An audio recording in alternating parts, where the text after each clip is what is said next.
Hello friends, tally ইনস্টিটিউটে আপনাদের স্বাগত। এখানে আমরা ট্যালি ERP9 কী করে ইউজ করে, জিএসটি টিডিএস কী এই নিয়ে আলোচনা করব। আমার চ্যানেলটি সাবস্ক্রাইব করবেন। Thank you. চলুন ভিডিওটি শুরু করা যাক। ট্যালি ERP9 জিএসটি টিডিএস এই ব্যাপারে জানার আগে বেসিক জিনিস নিয়ে একটু আলোচনা করছিলাম। এটা তারই দ্বিতীয় পর্ব। আজ আমরা জেনে নেব এই ভিডিওটির মধ্যে আমরা কি শিখছি।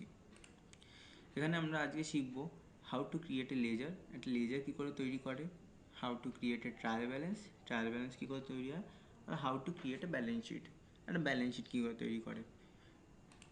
তার আগে আমরা জেনে নিই লেজার জিনিসটা কী।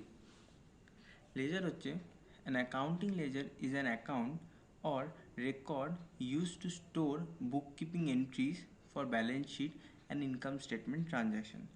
একটা অ্যাকাউন্টিং লেজার হচ্ছে এক রকমের অ্যাকাউন্টস বা এক রকমের রেকর্ড, যাতে যে আমরা সমস্ত এন্ট্রিজগুলোকে একটা জায়গায় রেকর্ড করে রাখতে পারি, যেটা ভবিষ্যতে ইনকাম স্টেটমেন্ট বা ব্যালেন্স শিট বানানোর জন্য কাজে আসে। এবার আমরা জেনে নিই ট্রায়াল ব্যালেন্স জিনিসটা কী। Trial balance is a bookkeeping worksheet in which balance of all ledger are compiled into debit and credit account. Column totals that are equal. A company prepare a trial balance periodically, usually at the end of every reporting period. The general purpose of producing a trial balance is to ensure the entries in the company's bookkeeping system are mathematically correct. একটা trial balance হচ্ছে এক রকমের worksheet যেখানে আমরা কোনো আলাদা রকমের columns করি না, শুধুমাত্র অ্যাকাউন্টসেরই দুটো ডেবিট সাইড আর ক্রেডিট সাইডই থাকে। সেখানে সমস্ত রকমের অ্যাকাউন্টসগুলোকে একসাথে লিখে সেটার শেষে যে যোগফলটা থাকে সেই যোগফলকে আমরা মিলিয়ে দেখি। সেই যোগফল যদি দুটো সমান হয় তবে আমরা জানতে পারি যে হ্যাঁ, মোটামুটি যে এন্ট্রিসগুলো আমরা করেছি সেই এন্ট্রিসগুলো সারা বছর ধরে আমরা যে এন্ট্রিসগুলো করেছি সেই এন্ট্রিসগুলো একদম ঠিকই হয়েছে।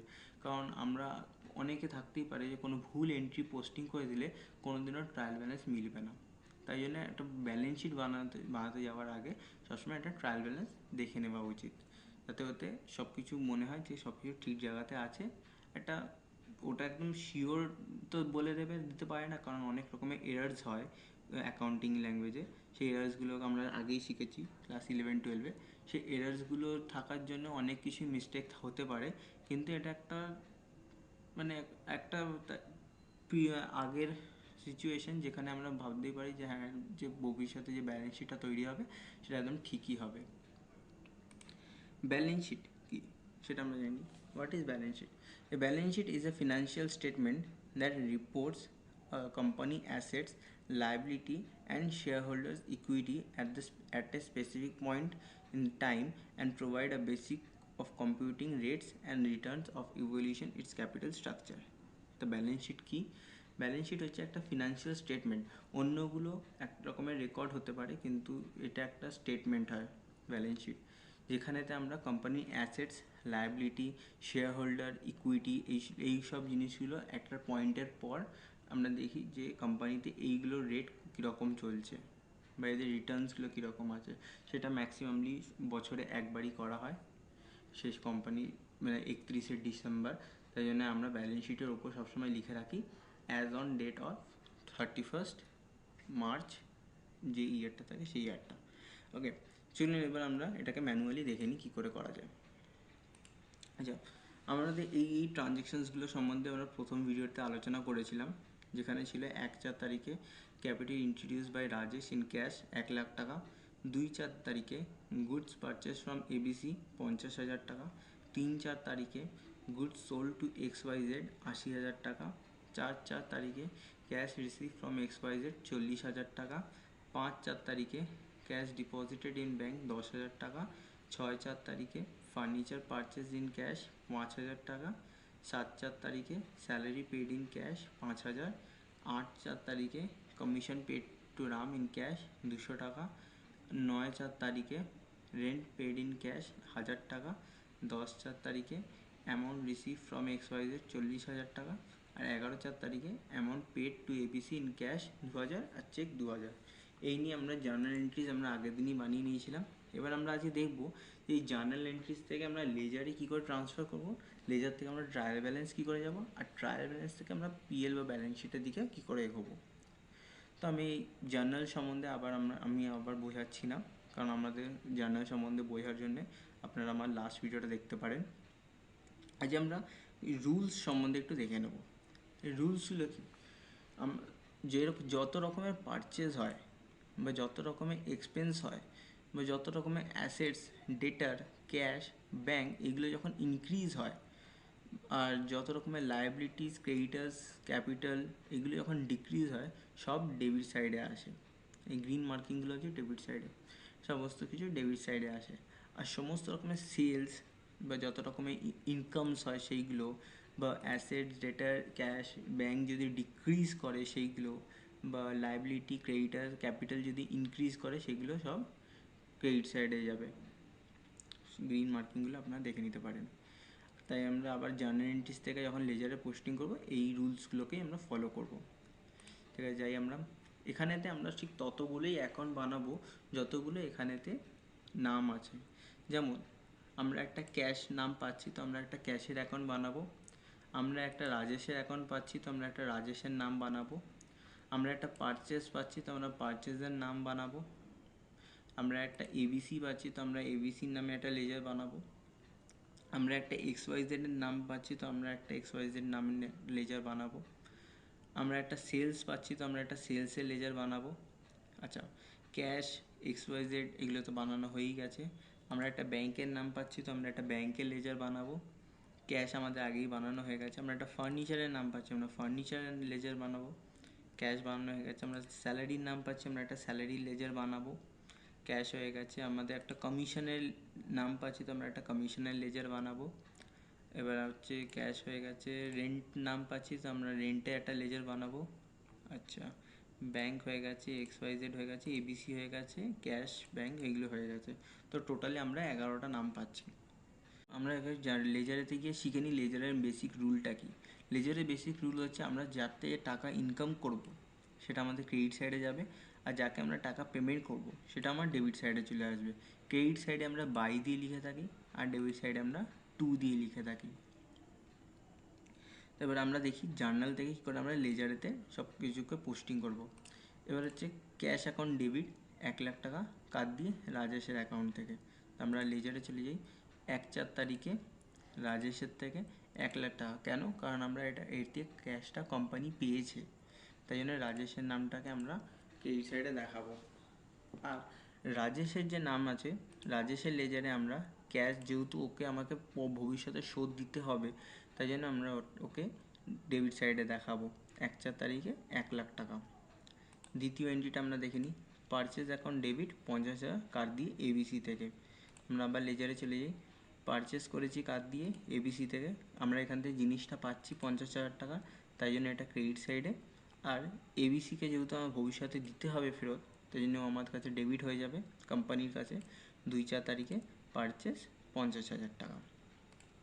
আবার আমরা জার্নালসে চলে যাই, XYZ account debit 80,000 to sales account 80,000।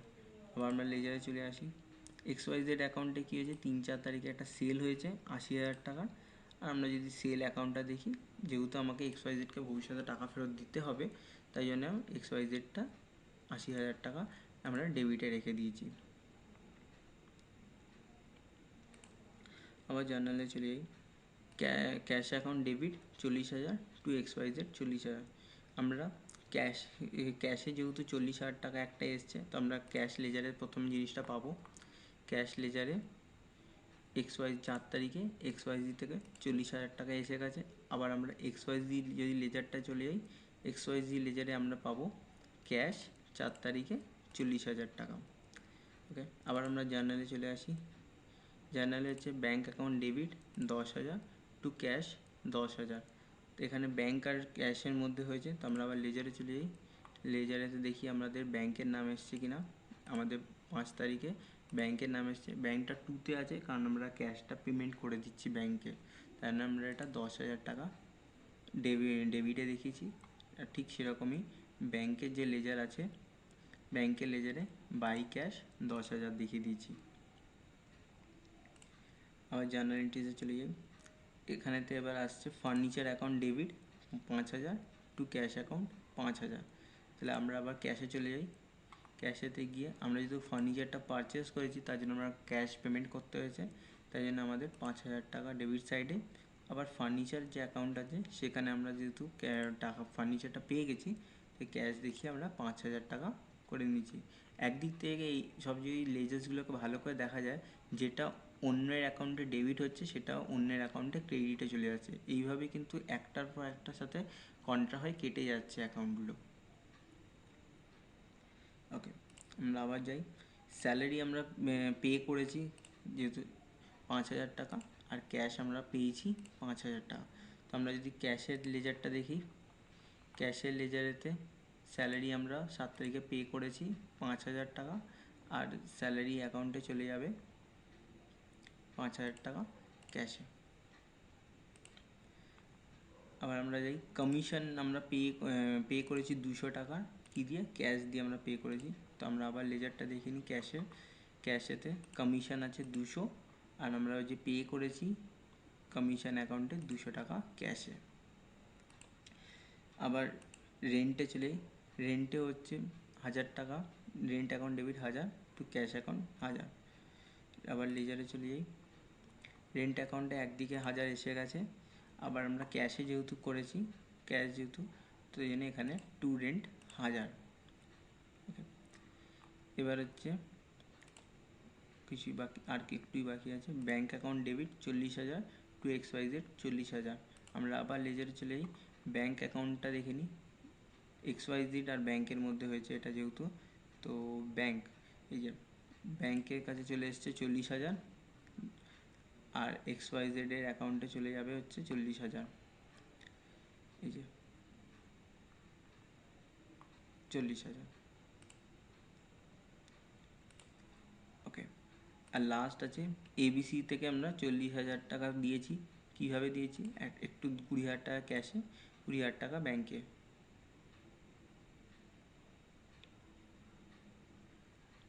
লেজারে চলে যাই আমরা, ABCর অ্যাকাউন্টটা চলে যাই আমরা। ABCর অ্যাকাউন্টে এই যে ABCর অ্যাকাউন্টে 20,000 টাকা ক্যাশ, 20,000 টাকা ব্যাঙ্ক। ক্যাশে থাকবে 20,000, ABCতে 20,000, আর ব্যাঙ্কে থাকবে হচ্ছে 20,000। ব্যাঙ্কে আছে 20,000 ABCর নামে। তো এই ছিল, এইভাবে আমাদের লেজার তৈরি হয়। একটা জার্নাল যেখানে সব কিছু একসাথে রয়েছে, সেখান থেকে লেজার আমরা সবার ইন্ডিভিজুয়াল নামেতে আমরা পোস্টিং করে দিয়েছি। এবার এখান থেকে আমরা ট্রায়াল ব্যালেন্সে যাব।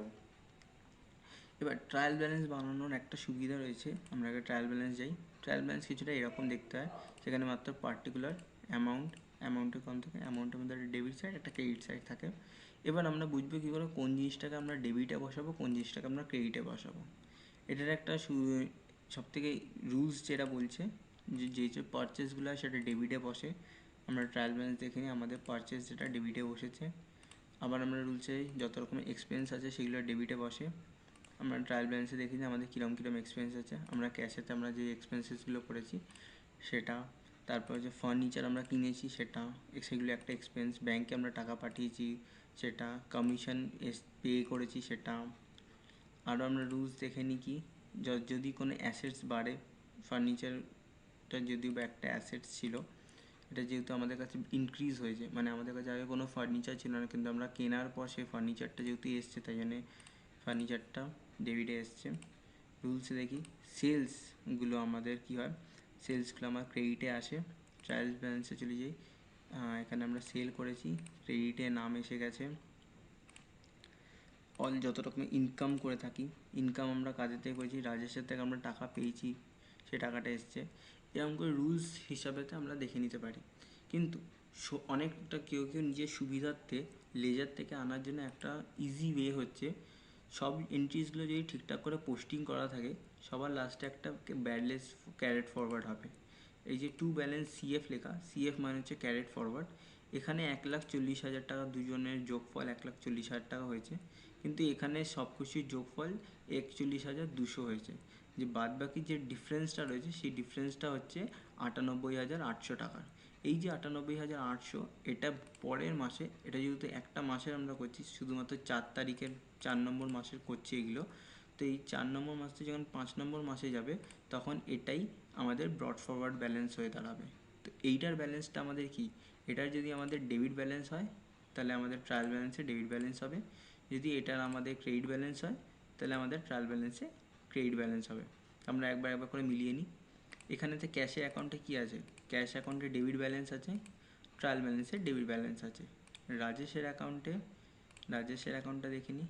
রাজেশের অ্যাকাউন্টে আমাদের একটা ক্রেডিট ব্যালেন্স আছে, ট্রায়াল ব্যালেন্সে এটা আমাদের ক্রেডিট ব্যালেন্স আছে। আবার আমরা লেজারে যাই, পারচেজ অ্যাকাউন্টে এটা আমাদের ডেবিট ব্যালেন্স আছে, ট্রায়াল ব্যালেন্সে এটা আমাদের ডেবিট ব্যালেন্স থাকবে। এবিসি অ্যাকাউন্টটা আমাদের লেজারেতে ক্রেডিট ব্যালেন্স আছে, ট্রায়াল ব্যালেন্সে এটা আমাদের ক্রেডিট ব্যালেন্স চলে যাবে। XYZ এর নামে কোনো কিছুই নেই, তার রিজন হচ্ছে XYZ অ্যাকাউন্ট নীল হয়ে গেছে, কারণ ও আমাদের পুরো 40,000 টাকা পুরো পে করে দিয়েছে, যত টাকা আমরা ওকে সেল করেছিলাম, তাই জন্য ওটা আসবে না। সেল অ্যাকাউন্টটা কি আছে, ক্রেডিট ব্যালেন্স আছে, ট্রায়াল ব্যালেন্সে সেল অ্যাকাউন্টটা ক্রেডিট ব্যালেন্সে চলে গেছে। ফার্নিচারটা কি বলছে, ফার্নিচারে আমাদের ডেবিট ব্যালেন্স আছে 5,000, তো ফার্নিচারে 5,000 টাকা ডেবিট ব্যালেন্স হয়ে গেছে। ব্যাঙ্ক অ্যাকাউন্টে ডেবিট ব্যালেন্স আছে 30,000, ট্রায়াল ব্যালেন্সে ডেবিট ব্যালেন্স হয়ে গেছে 30,000। কমিশন আছে আমাদের 200 টাকা ডেবিট ব্যালেন্সে, ট্রায়াল ব্যালেন্সে কমিশন হয়ে যাবে 200 টাকা ডেবিট ব্যালেন্সে। রেন্ট আছে 1,000 টাকা, কারণ হচ্ছে রেন্ট ডেবিট ব্যালেন্স আছে। তারপর কি আছে, স্যালারি আমাদের 5,000 টাকা ডেবিট ব্যালেন্স আছে, ট্রায়াল ব্যালেন্সে স্যালারি আমাদের 5,000 টাকা ডেবিট ব্যালেন্স আছে। এবার যদি আমরা দুদিকটাকে যদি আমরা যোগ করে দেখি, দুটো সাইড, তাহলে আমরা দেখতে পাবো 1,90,000 আছে, যেমন এখানে 1,00,000 প্লাস 10,000 প্লাস 80,000, 80 আর 10 90 প্লাস 1,90,000, ঠিক সেরকমই এই দিকটা, এই সাইডটাও যদি আমরা যোগ করি তাহলে আমাদের এটা 1,90,000ই আসবে। ওকে, আমরা এই ট্রায়াল ব্যালেন্সটা আমরা এবার শিখে নিয়েছি। এই ট্রায়াল ব্যালেন্স থেকে এবার আমরা PL প্রফিট অ্যান্ড লসের ইকুয়ালিটি সব কিছু এন্ড পোস্টিং করবো, সেটা আমরা দেখে নেব। ট্রেডিং PL অ্যাকাউন্ট আগে এখন আমরা করে থাকি, আগেকার দিনে ট্রেডিং অ্যাকাউন্ট আলাদা হতো, প্রফিট অ্যান্ড লস আলাদা হতো, আর ব্যালেন্স শিট আলাদা হতো। কিন্তু এখনকার নতুন রুলস অনুযায়ী ট্রেডিং PL একসাথেই হয় আর ব্যালেন্স শিট আলাদা হয়। ট্রেডিং PL এর প্রোফর্মাটা কি, ট্রেডিং PL এর প্রথমে পার্টিকুলার্স থাকে, তারপর অ্যামাউন্ট থাকে, তারপর পার্টিকুলার্স থাকে, আবার অ্যামাউন্ট থাকে। আমাদের অবভিয়াসলি এই সাইডটাকে আমরা ডেবিট বলে থাকি, এই সাইডটাকে আমরা ক্রেডিট বলে থাকি। ডেবিট সাইডে আমরা কি করি, প্রথমে আমরা জেনে নিই ট্রেডিং পিএলে আমাদের কি কি আসে। যত রকমের ডাইরেক্ট ইনকাম আর ডাইরেক্ট এক্সপেন্সেস আসে সেগুলো সব ট্রেডিং অ্যাকাউন্টে আসে, আর যত রকমের ইনডাইরেক্ট ইনকাম আর ইনডাইরেক্ট এক্সপেন্সেস আছে সেইগুলো আমাদের প্রফিট অ্যান্ড লস অ্যাকাউন্টে যায়। আর ব্যালেন্স শিটে আমাদের লায়াবিলিটিস আর অ্যাসেটসই শুধুমাত্র থাকে। তো আমরা ট্রেডিং অ্যাকাউন্টটাকে ভালো করে দেখে নিই। ট্রেডিং অ্যাকাউন্টের মধ্যে পারচেস যে এসছে, পারচেস আমাদের কোম্পানির একটা ডাইরেক্ট এক্সপেন্স, যেটা আমাদের খরচা করতেই হবে। তো সেই পারচেসটা হচ্ছে 50,000। আমরা সেলস আমাদের এক রকমের ডাইরেক্ট ইনকাম, যেখান থেকে আমরা বেশি ম্যাক্সিমাম ইনকামটা আমরা সেল করেই করে থাকবো। তো সেখানে আমরা কি সেল কত টাকা পেয়েছি, 80,000 টাকা পেয়েছি। এইটুকুই ছিল আমাদের ট্রেডিং অ্যাকাউন্টে। এই ট্রেডিং অ্যাকাউন্টে আর কোনো রকমের কোনো এন্ট্রি পোস্টিং করার মতো নেই, থাকলে আমরা সেগুলো পোস্টিং করতাম। এবার আমরা দেখি 80,000 টাকা আমরা সেল করেছি, 50,000 টাকা আমরা পারচেস ছিল, তো আমাদের প্রফিট কত, আমাদের প্রফিট 30,000 টাকা। এটা আমরা গ্রস প্রফিট বলে থাকি। কেন, কারণ এটা তো আমরা জাস্ট ডাইরেক্টলি যেটা হয়েছে সেই প্রফিটটা কামিয়েছি 30,000 টাকা, কিন্তু এই 30,000 টাকা পাওয়ার পর আমরা কিছু রকমের খরচাও তো করেছি, সেই খরচাগুলোকে আমরা এবার বিয়োগ করে দেবো। এই যে খরচাগুলো করেছি, এই খরচাগুলো আমাদের কোম্পানির জন্য একদম ডাইরেক্টলি যুক্ত নয়, কোম্পানির সাথে যুক্ত কিন্তু ডাইরেক্টলি নয়, এটাই আমাদের ইনডাইরেক্টলি কোম্পানির সাথে যুক্ত। তো এই খরচাগুলো কি, একটা আমরা রেন্ট পে করেছি 1,000 টাকার, একটা আমরা স্যালারি দিয়েছি 5,000 টাকার, একটা আমরা কমিশন দিয়েছি 200 টাকার।